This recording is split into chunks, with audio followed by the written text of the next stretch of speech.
오늘 우리에게 주시는 하나님의 말씀은 레위기 22장 17절에서 33절입니다. 여호와께서 모세에게 말씀하여 이르시되 아론과 그의 아들들과 이스라엘 온 족속에게 말하여 이르라. 이스라엘 자손이나 그 중에 거류하는 자가 서온 제물이나 자원 제물로 번제와 더불어 여호와께 예물로 드리려거든 기쁘게 받으심이 되도록 소나 양이나 염소에 흠이 없는 수컷으로 드릴지니 흠이 있는 것은 무엇이나 너희가 드리지 말 것은 그것이 기쁘게 받으심이 되지 못할 것임이니라.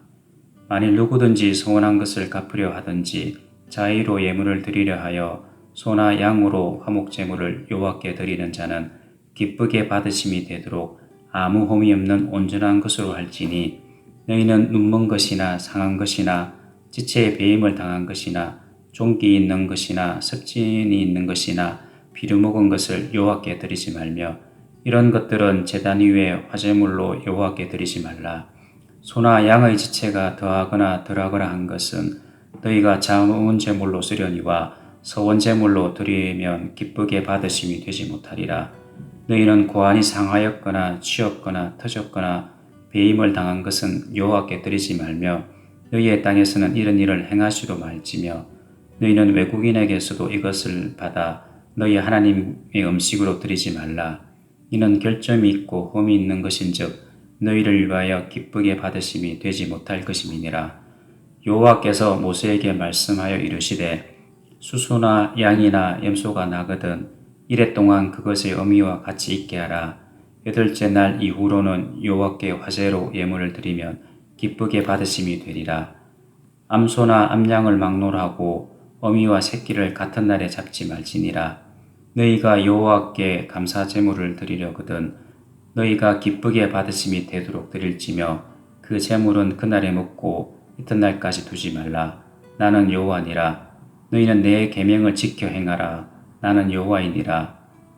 너희는 내 성호를 속되게 하지 말라. 나는 이스라엘 자손 중에서 거룩함을 받을 것이니라. 나는 너희를 거룩하게 하는 여호와요 너희 하나님이 되려고 너희를 애굽 땅에서 인도하여 낸 자니 나는 여호와니라. 아멘. 오늘 본문은 하나님께 드리는 제물에 대한 규례입니다. 하나님께 제물을 드릴 때에는 기쁘게 받으시도록 아무 흠이 없고 온전하고 깨끗한 것을 바치라고 명령하십니다. 흠 없는 것으로 드려야 함은 하나님께서 거룩하신 분이기 때문입니다. 흠이 없다는 것은 온전한 것으로서 부족함이 없다는 것입니다. 우리 하나님은 부족함이 없으시고 온전하신 분이십니다. 그 하나님을 거룩하신 분으로 믿고 시인하며 드리는 예물도 온전해야 하는 것입니다. 무엇보다 우리의 창조주여 구원자이신 하나님에 대한 예의가 아닙니다. 구체적으로 22절에 드리지 말아야 할 제물에 대해 열거해 놓았는데요. 내가 먹지도 못하고 취하지 않을 것을 하나님께 제물로 드린다는 것은 하나님의 은혜에 대한 무례한 행동이자 하나님의 거룩함을 훼손하는 격입니다. 그래서 마땅히 하나님께 드리는 제물은 아무 흠이 없는 온전한 것이어야 합니다. 눈여겨볼 부분은 앞서 21장 17절부터 나오는 신체적 결함이 있는 자들이 제사장이 될 수 없었던 것과 마찬가지로 흠이 있는 동물은 제물이 될 수 없다는 것입니다. 구조적으로 보면 여기 소개된 동물의 결함은 제사를 드릴 수 없는 제사장들의 신체적 장애와 대응되고 있습니다. 두 단락이 평행하게 놓여 있는 것은 결코 우연이 아니라 당시 이스라엘에서 제사장들과 제사에 사용되는 동물을 밀접한 관계로 보았기 때문입니다. 희생 제물이 온전해야 함은 단지 그 자체의 목적이 있기보다는 제사장의 온전성에 있으며 더 나아가서 이스라엘 전체의 온전성과 밀접한 관련이 있기 때문입니다. 즉 불완전하거나 이상이 있는 동물을 제물로 드리는 것은 하나님을 향한 마음과 자세가 병들어 있음을 뜻하는 것입니다. 그래서 온전한 제물을 통하여 하나님께 자신을 전적으로 헌신하고 성결하는 법을 배우도록 명령하신 것입니다. 18절에 보시면 이것은 대제사장 아론과 그의 아들들에게만 명령하신 것이 아니라 모든 이스라엘 백성들에게 알려주라고 말씀하셨습니다. 심지어 이스라엘 중에 거하는 거류민에게도 해당되는 것이었습니다. 이것은 한편으로 이스라엘 중에 거하는 거류민들도 여호와를 자신의 하나님으로 섬길 수 있게 되었음을 의미합니다. 만일 거류민이 하나님을 섬기기로 작정했다면 그 역시도 이스라엘 백성이 드리는 제물과 동일한 제물을 드려야 했습니다. 하나님께 나아가는 자는 신분 및 지위 고하를 막론하고 온전한 것으로 예배하도록 가르치기 위함이었습니다. 오늘 말씀은 우리 삶 속에서 어떻게 하나님께 예배를 드려야 할 것인가를 돌아보게 하십니다. 또한 우리의 전 삶이 하나님 앞에서 어떻게 드려져야 하는가를 생각하게 합니다. 오늘 말씀이 우리에게 주는 영적 교훈을 몇 가지 살펴보겠습니다. 첫째, 우리는 최선을 다해 예물을 드려야 합니다. 19절에 하나님께서 이스라엘 백성들에게 자원하여 드리는 제사, 서원제나 자원제를 드릴 때에는 소나 양이나 염소 중에서 반드시 흠없는 수컷을 제물로 드리라고 말씀하셨습니다. 흠 없다는 것은 최고의 것으로 최선을 다해 드리라는 의미입니다. 그리고 고대 사회에서는 수컷이 암컷보다 더 가치 있고 완전한 것으로 여겨졌기 때문에 흠없는 수컷이란 말은 더할 나위 없이 온전한 예물을 의미한다고 할 수 있습니다. 또한 소나 양이나 염소를 바치라는 것은 각자의 형편에 맞게 최선의 것으로 드리라는 것입니다. 이처럼 하나님은 각자의 형편과 처지를 무시하지 않으시고 각자가 드릴 수 있는 최고의 예물을 원하셨습니다. 사도 바울이 고린도 교회 성도들에게 가난한 성도들을 위한 헌금을 권면하면서 각각 그 마음에 정한 대로 할 것이요 인색함으로나 억지로 하지 말라고 한 것도 바로 이런 의미입니다. 즉 자원하는 마음으로 예물을 드리되 충분한 형편이 되는데도 불구하고 인색함으로 조금만 드리지 말고 또 그렇다고 자신의 처지와 형편도 고려하지 않은 채 억지로 많은 예물을 해서도 안 된다는 것입니다.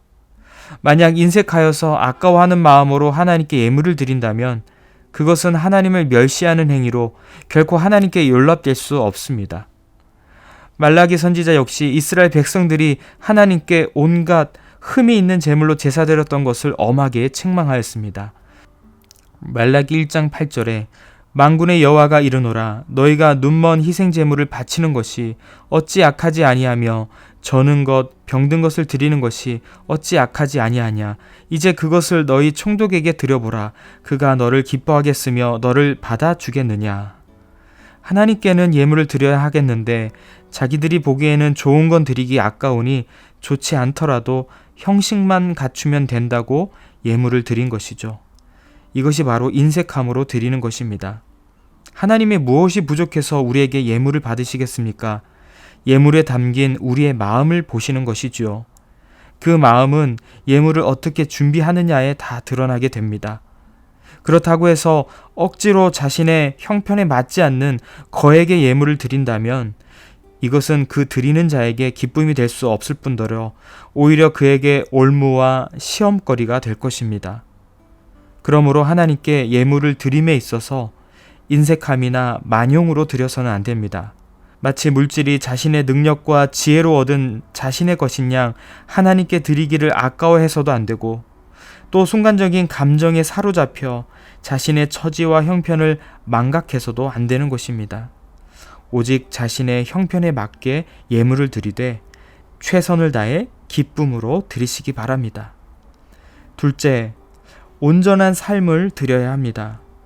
서두에 말씀드렸듯이 레위기에서 흠없는 온전한 제물을 드리라는 것은 드리는 제물의 온전함만을 의미하는 것은 아닙니다.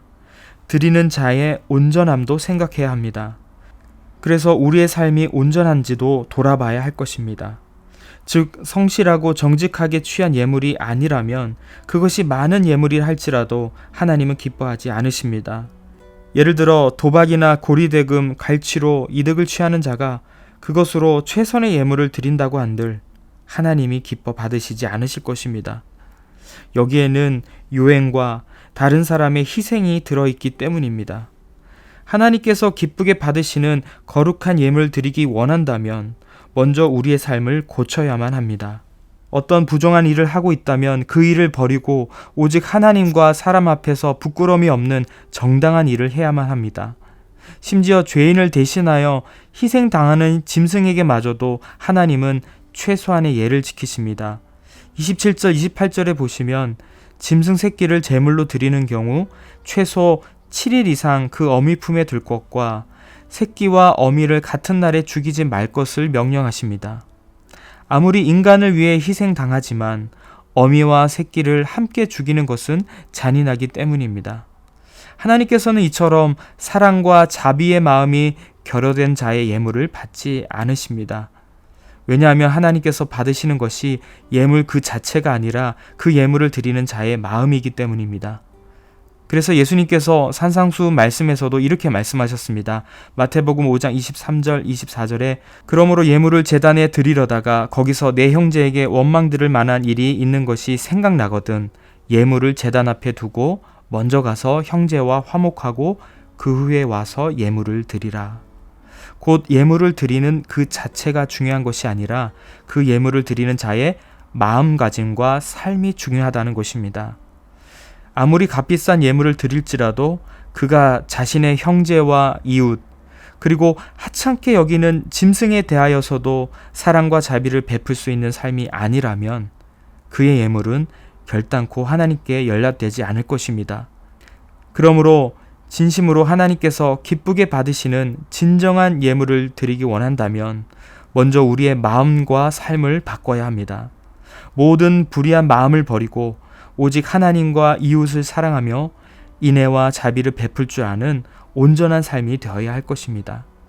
사랑하는 성도 여러분, 하나님께 드리는 예배와 예물을 최선을 다해 준비하시고 드릴 수 있길 바랍니다. 그리고 온전한 삶으로 우리가 그 예물에 합당한 자로 살아갈 수 있기를 바랍니다. 그리하여 하나님이 기뻐하시는 삶이 될 수 있기를 주님의 이름으로 축복합니다. 이 아침에 함께 기도하실 때 첫 번째, 하나님이 기뻐 받으시는 우리의 예배와 삶이 되게 하소서. 두 번째, 후임 목사 청빙에 온 성도들이 한 마음으로 순종하게 하소서. 이렇게 기도하시고 여러분 각자의 기도 제목으로 나아가시겠습니다.